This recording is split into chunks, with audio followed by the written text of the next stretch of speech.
నన్ను నమ్ము నీకు చూపిస్తా. నేనండి మీ తిరుపతి అబ్బాయిని. ఈ వీడియోలో తిరుమల తర్వాత తిరుపతిలో ఉన్న అతి పెద్ద టెంపుల్ అయిన శ్రీ గోవిందరాజుల టెంపుల్ అయితే చూసేద్దామండి. మరి ఆలస్యం చేయకుండా వీడియోలోకి వెళ్దాం పదండి. ఈ గోవిందరాజుల స్వామి టెంపుల్ అనేది తిరుపతిలోనే చాలా ఫేమస్, అలాగే చాలా పెద్ద టెంపుల్ అండి. చూస్తున్నారు కదండి, ఈ టెంపుల్ లోపలికి వెళ్ళేటప్పుడు అయితే చాలా అంటే చాలా అంగళ్ళు, అలాగే టెంపుల్ లోపల వెళ్ళడానికి కొంత దూరం ఉండడంతో ఎటువంటి ఎండ కూడా తగలకుండా పైన మొత్తం కూడా సెటప్ అయితే చేశారండి. ఇక్కడ ఈ తిరుపతిలోనే అతి పెద్ద గోపురం ఏదైనా ఉంది అంటే ఈ గోవిందరాజుల స్వామి టెంపుల్ యొక్క మొదటి గోపురం అండి. దీన్ని రాజగోపురం అని పిలుస్తారు. ఈ గోపురాన్ని చూసుకున్నట్టయితే పాత శిలతో చెక్కినట్టుగా అయితే ఉంటుందండి. చూస్తున్నారు కదండి, చాలా అంటే చాలా పెద్ద గోపురం అండి ఇది.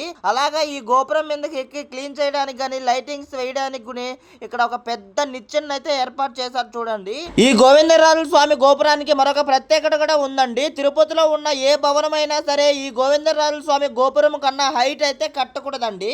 ఈ గోవిందరాజుల స్వామి టెంపుల్ లోపలికి వచ్చినట్టయితే చూస్తున్నారు కదండి, చాలా అంటే చాలా పెద్ద ఖాళీ ప్లేస్ అయితే మిడిల్ లో అయితే ఉందండి. ఇక్కడ గోపురాలు కూడా చూడండి ఎంత బాగా అయితే కనిపిస్తూ ఉన్నాయో. ఈ టెంపుల్ యొక్క మరొక ప్రత్యేకత ఏమిటంటే అన్ని టెంపుల్లో కూడా స్వామివారి విగ్రహాలు అనేటివి శిలల్లా అయితే చెక్కబడి ఉంటాయి. కానీ ఈ టెంపుల్ లో ఉన్న విగ్రహం వచ్చి మట్టి సున్నంతో తయారు చేసి అయితే ఉంటుందండి.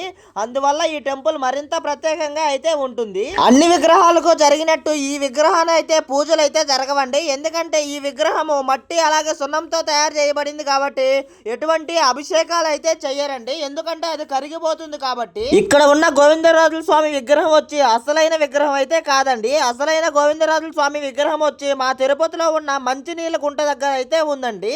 ఆ విగ్రహాన్ని చూడాలంటే ప్రత్యేకంగా శనివారం రోజు మార్నింగ్ మాత్రమే ఓపెన్ చేస్తారండి. అందువల్ల చాలా మంది అయితే ఆ విగ్రహాన్ని చూసుండరు. ఇక్కడికి వచ్చిన భక్తులందరూ కూడా శనివారం మాత్రమే ఆ విగ్రహాన్ని చూడడానికి కూడా అనుమతి అయితే ఉంటుందండి. మీలో ఎవరైనా ఆ విగ్రహం ఉన్న ప్రదేశాన్ని, ఆ విగ్రహాన్ని చూడాలనుకుంటే మాత్రం ఈ వీడియోకి లైక్ చేసి మన ఛానల్ ని సబ్స్క్రైబ్ చేసుకోవడం మాత్రం అస్సలు మర్చిపోకండి. నెక్స్ట్ వీడియోలో అయితే ఎలాగైనా సరే ఆ విగ్రహాన్ని మీకు ఒక వీడియో ద్వారా అయితే చూపిస్తానండి. మన ఛానల్లో తిరుపతిలో ఉండే ఇలాంటి మరెన్నో అద్భుతమైన ప్రదేశాలను అయితే నేను చూపిస్తూ ఉంటానండి. వాటన్నిటిని మిస్ అవ్వకుండా ఖచ్చితంగా చూడాలనుకుంటే మాత్రం మన ఛానల్ ని సబ్స్క్రైబ్ చేసుకోవడం మాత్రం మర్చిపోకండి. మరొక వీడియోతో మళ్ళీ కలుసుకుందాం. గోవిందా.